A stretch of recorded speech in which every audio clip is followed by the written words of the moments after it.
is Cassandra Romas, and welcome to 30 Medical Minutes.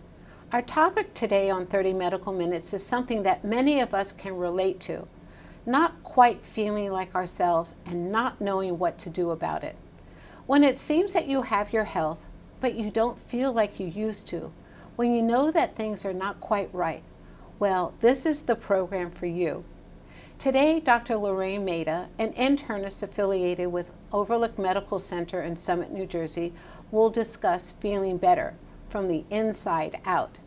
Dr. Maita is going to describe how she approaches a patient's concern about feeling fat, fuzzy, flabby, and fatigued.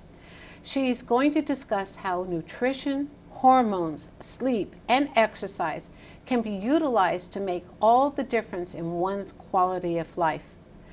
This is a program for all of us to pay attention to. So stay tuned to learn about this really significant approach to your personal health. And now, let's welcome Dr. Maita to 30 Medical Minutes. Welcome, Dr. Maita. Thank you so much for joining me today. Well, thank you so much for having me, Cassandra, because I love to educate people. I love to see them transform and feel so much better. Oh, well, that's fantastic, and I'm sure our audience will really appreciate that. Before we get started on our topic, can you tell us a little bit about yourself and your practice? Well, my practice is very different from a traditional doctor's practice because I really spend a lot of time with my patients. I listen to my patients. I get to the root cause of what's ailing them. Yes, I'm trained in internal medicine. I'm board certified in that. And I've also studied anti-aging medicine, functional medicine, integrative medicine. And I have a lot of tools in my toolbox to bring things together to find a systems-oriented approach to get at what's ailing people. So I don't cover up the symptom with a medication, I get to the root cause. Wow, that is really amazing because as you say, you're a trained internist, but your approach is unique, it seems to me. And as you say, you're going to make people feel better from the inside out. So as I said in the introduction, people know they have their general health, but they're not quite themselves. They know that there's something not quite right. So when should somebody come and seek your help? Exactly when they're not feeling quite right. They'll say something is wrong. They'll go to the doctor and the doctor said, you're normal. Or you're stressed. Here, take this medication. Or, oh, you're just getting old. You know, nobody wants to hear that. Yeah, that's for sure. It's very disheartening because people feel hopeless and helpless, but that isn't the way it has to be. People really can be empowered to change their lives. They all come to me saying, you know, I just don't feel like myself. And that's why I came up with, why do they come to see me? They're feeling fat, flabby, flaky, foggy, fatigued, forgetful, maybe even a little bit frumpy. You know, their sex life isn't as good as it used to be. They don't have the energy and stamina. Maybe their doctor wants to put them on medication they don't want to go on, or they're on many medications and they want to get off the medications. So anybody who's looking to improve their health, energy, stamina, clarity, would benefit from a consultation. So let's repeat this. Somebody has gone to their doctor, they've had all the tests, the blood tests and everything like that, and their chemical tests come out that they're within average normal range. And so they know something is not quite right. Maybe they feel like they're becoming hypochondriacs or something because, you know, there's that something that bothers them.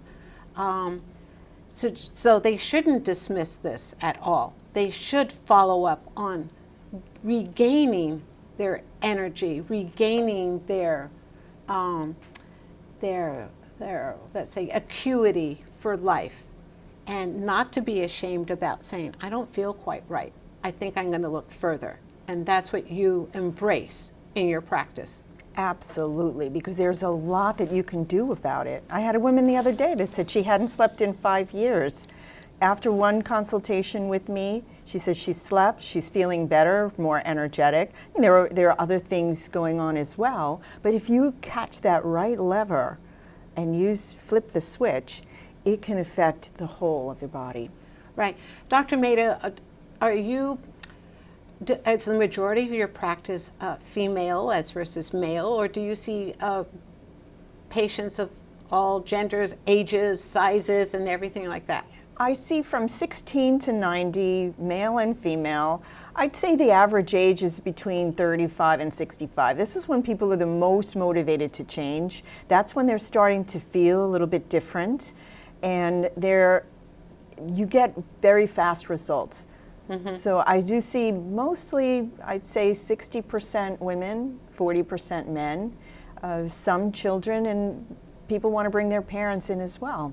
Oh, wow, that's interesting.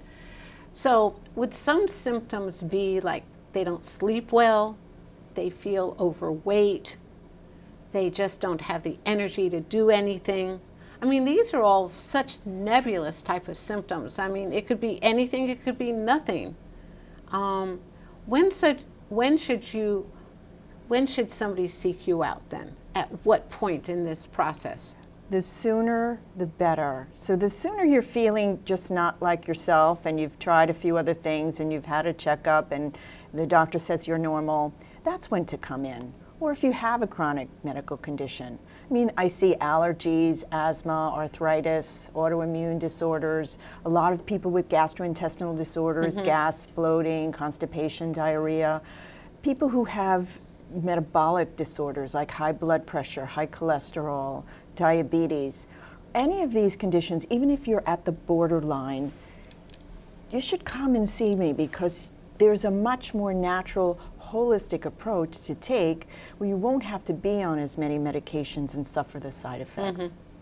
That's a very good point.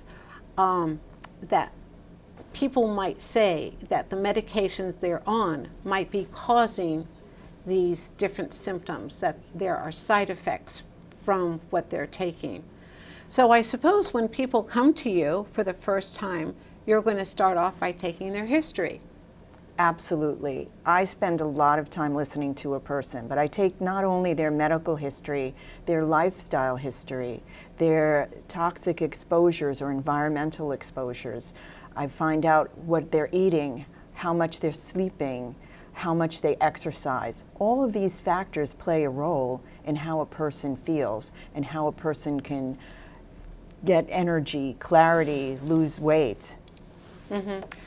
Okay, so you're really looking at the whole person, not just as from the, I don't want to say medical perspective, but the medical perspective, but as you said, the lifestyle perspective, which is a very unique thing, because in most cases, I'm afraid our physicians just don't have the time to really probe and explore a patient's total life, total lifestyle, and their total pattern of behavior. And you do that.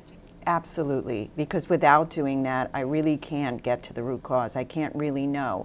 Otherwise, I've practiced both ways, and I still embrace traditional medicine, but there's a time and a place to use that.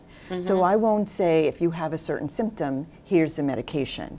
That's not how we approach it. We approach, here's your symptom, here's another symptom, here's another symptom. They're interrelated in a certain way. Let's get at the root cause, because making some changes can affect the whole system. Okay. So this is all part of your diagnostic process then. So if somebody comes in and you're doing a very thorough evaluation of their medical and lifestyle history, and you're beginning to get some clues as to what their problem is, do you follow that up with some diagnostic testing at all, some lab work at all? Do you refer back to their existing, already done lab work? I do all of the above. People will bring in their labs, they'll bring in their supplements, they'll come in with stacks of paper. And probably then, loads of pill bottles yes, too? Pill bottles or supplement bottles. People, are looking for that miracle cure. So I'll evaluate all of that. I'll try to make some sense out of it, make it much more compact.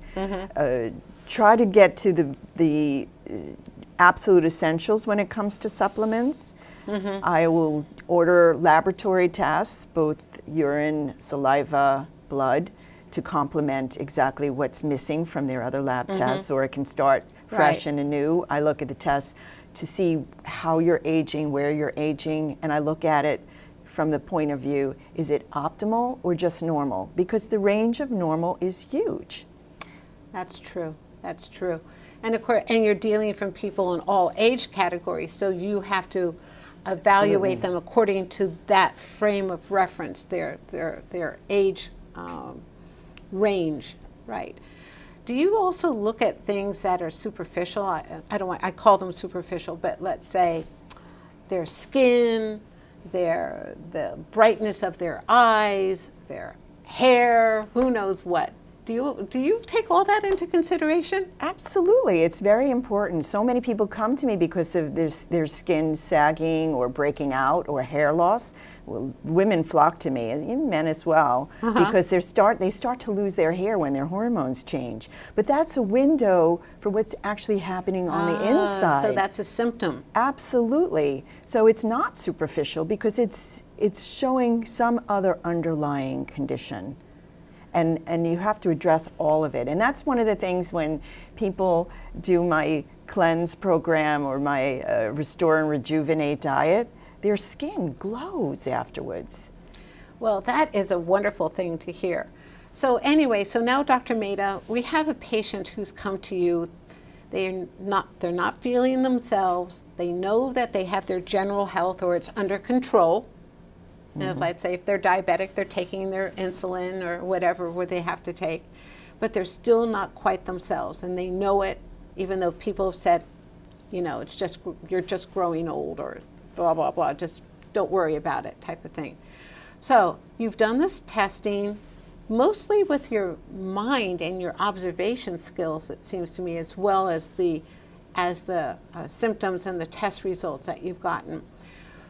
What are you going to do first for that patient who is not feeling themselves? What are you going to recommend? Well, the first thing I recommend is food. Food. I ask them for just 2 weeks to eliminate the 10 most troublesome foods from their diet, because these foods can cause sensitivities and inflammation is the root cause of most chronic illness, and it actually causes a lot of the symptoms that people have. So I'll ask them to do that for 2 weeks, and I'll add some supplements that can give energy and help a person's metabolism work better to decrease inflammation, increase energy, and help them improve their mood. Okay, now this is a huge category when you say food, and when I hear the word that you're going to cut out almost everything, it sounds like, I don't know if I could do that. I don't know if I can give up my bread or my toast or something like that. What are the things that you recommend that people actually give up to give you that base of that you're looking for? It's only for 2 weeks. It's only for 2 weeks. It's not as hard as you think it is. I call the diet program the Shake, Bake, and Salad Slim Down, because you can have a shake for breakfast, a salad for lunch, something hot for dinner, some protein and vegetables. You can snack on fruits, nuts, seeds, vegetables. There's actually a lot that you can eat. So you're eliminating some things only for 2 weeks, and then you're going to add them back in. It's not going to be forever. You're going to figure out if any foods are causing your symptoms, and miracles happen with this diet. Wow, that sounds pretty good. So you're basically going back to the basics. Yes. You're going back to some protein, some fruits, some vegetables, and you're not telling people to starve themselves, from what I understand. Not at all. You can eat copious amounts of food, and it's shocking. I had a man who was ready to be hospitalized because his blood sugar was so high, his blood pressure was out of control, his weight was out of control. In just 2 weeks, he couldn't even believe the difference. He lost 20 pounds, and his numbers came down to near normal in just 2 weeks. Well, that's very encouraging. So to repeat what you've just said, you start them off with a very base diet where people have to eliminate all the extras that they just normally intake and go down to some vegetables, fruit, protein, not on the starvation mode, but in a pure mode, so to speak. and not cheat with chocolate cake or candy or anything like that, right? Exactly. No alcohol, I was going artificial. to say, well, I was just going to bring Yeah. up beverages and alcohol.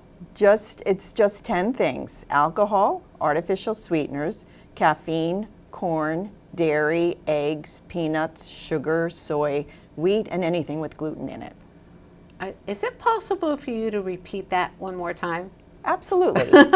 Alcohol, Alcohol. artificial sweeteners, Really? yes. Really? Caffeine, Caffeine, corn, corn, dairy, dairy, eggs, eggs, peanuts, peanuts, soy, soy, sugar, sugar, wheat, wheat. and that includes anything with gluten. Wow. Well, that's just about everything that everybody eats all the time, but that must be why many people are not feeling well.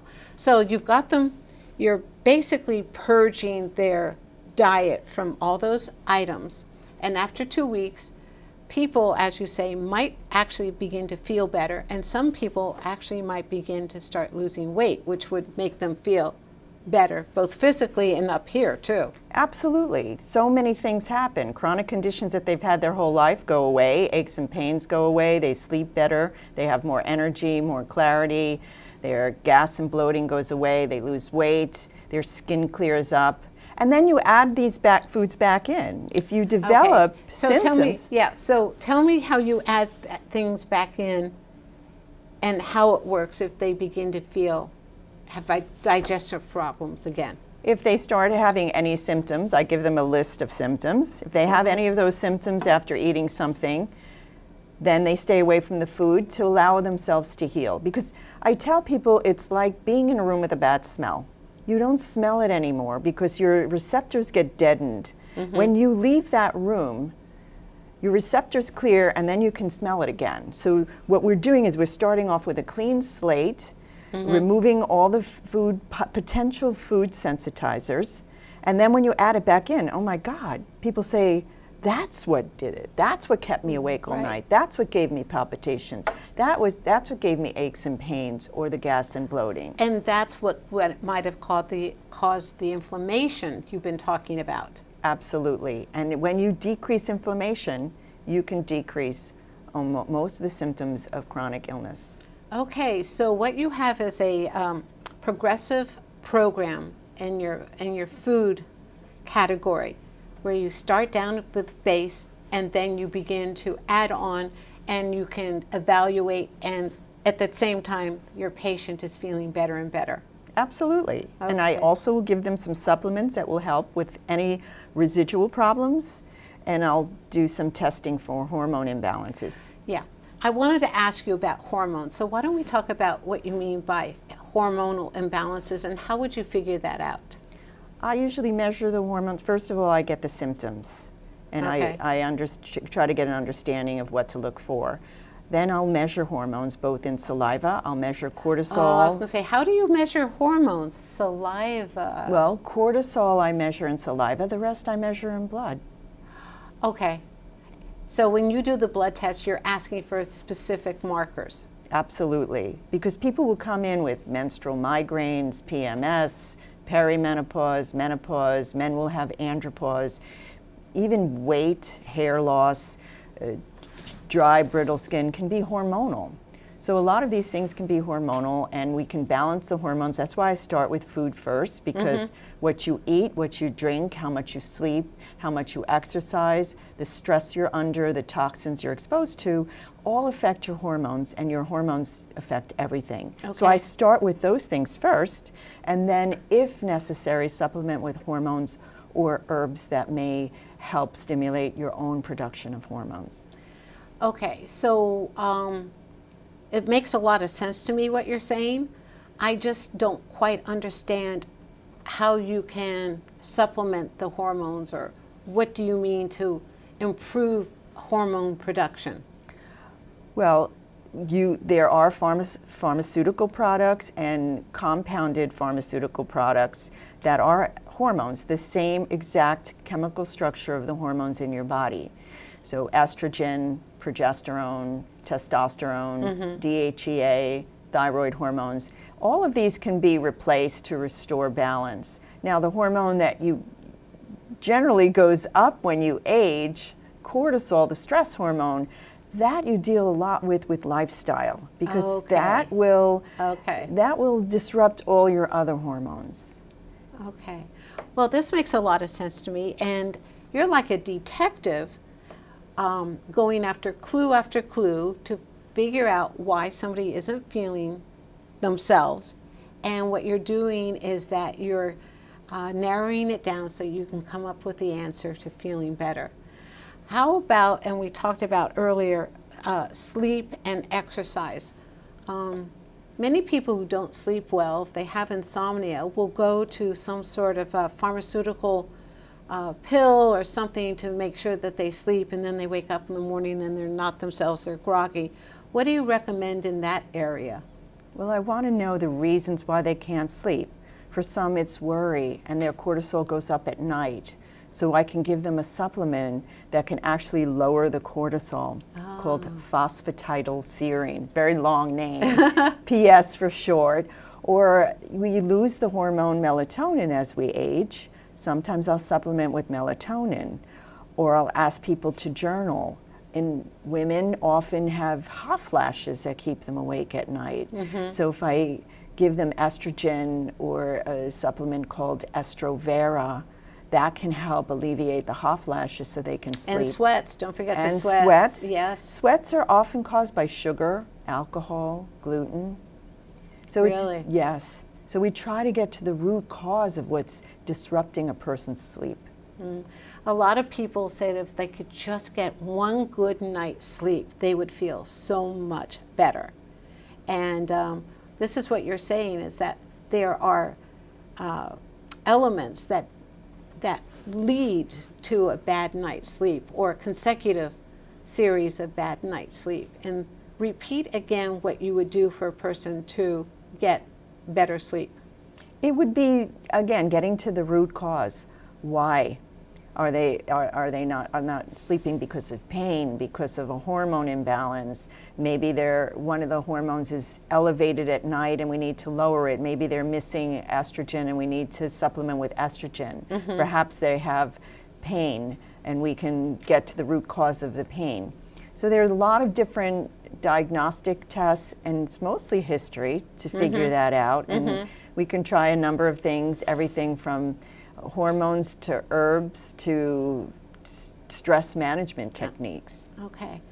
Okay, so now we're getting people to sleep a little bit better. Is that going to give them the energy to go out and start exercising? Because everybody says, oh, I really should go out and exercise, but I'm just way too tired to do that. Or I just don't feel like it. Or I don't have the time. Any excuse under the sun. But do you recommend a formal program of exercise, or do you recommend just going out and taking a walk, but making them promise they do take that walk? It depends upon the person. Yes, I'll actually prescribe exercise because certain types of exercise can change your hormones. Too much exercise could be draining, too little exercise could be draining. If I have somebody with low testosterone, I'll ask them to do some weightlifting. If I have somebody with high blood pressure, I'll ask them to do high intensity interval training. That also helps with growth hormone production, and growth hormone helps you sleep. So it's, once people finish the diet, get some supplements in them, balance the hormones, they do have the energy to exercise, and they have a renewed sense of life and vigor. Well, that sounds good, and I like that. Now, one more thing before our show ends is that you talked about toxins and environmental hazards. What do you mean by that? Well, there are a lot of chemicals in the environment that disrupt your hormones, and they actually make you fat. We call them obesogens. So I tell people, don't heat in plastic because BPAs leach out when you heat them in plastic. And you mean like take out things and everything? Take out containers. Some people boil their vegetables in those plastic bags. It's not very good at all because the BPAs make you fat. They disrupt your hormones. They disrupt your immune system. I've never heard of anybody saying that boiling a plastic bag is going to make you fat. I Yes. mean, and you're telling me and the entire audience that that could be the case. Yes, it could be the case. It does disrupt your hormones. Also, herbicides and pesticides. So I ask people to go online and Google the Dirty Dozen. These are fruits and vegetables that are heavily contaminated with herbicides and pesticides, so that no matter how much you wash them, you can't rid them of those pesticides. So these, I advise people to, as most often as possible, to buy organic. Okay. And then there are the Clean 15. You can Google the Clean 15. These are the ones you don't have to worry about to buy Well, organic. give me an example what is in the Clean 15. Cauliflower, asparagus, mangoes, avocado, Oh, okay. kiwis. Is it something that you peel, so therefore you're eliminating the toxins that are on the peel, the skin? Sometimes. You know, cauliflower doesn't have a skin, but these are the fruits and vegetables that are less likely to be attacked by bugs or fungus, so they don't need as much herbicide or pesticide to allow them to grow.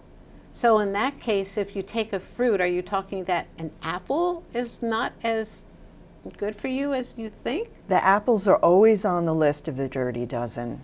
So I always buy apples organic. They're not that much more expensive. Oh, okay. They're not. So it's not like an apple a day will keep the doctor away. Not right? necessarily anymore. But you're saying to make the sacrifice, so to speak, and buy organic because they don't have as many of the toxins on them that are detrimental to your health.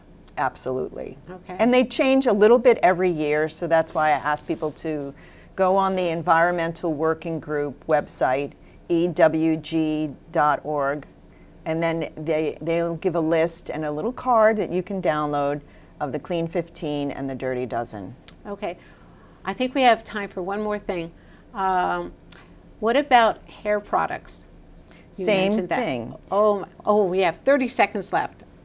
Hair products, just make sure they don't have phthalates and parabens because these are also hormone disruptors. Okay. Well, Dr. Maita, thank you so much for coming on. And thank you for joining us today on 30 Medical Minutes. I hope you've learned something about feeling better from the inside out from our wonderful Dr. Maita.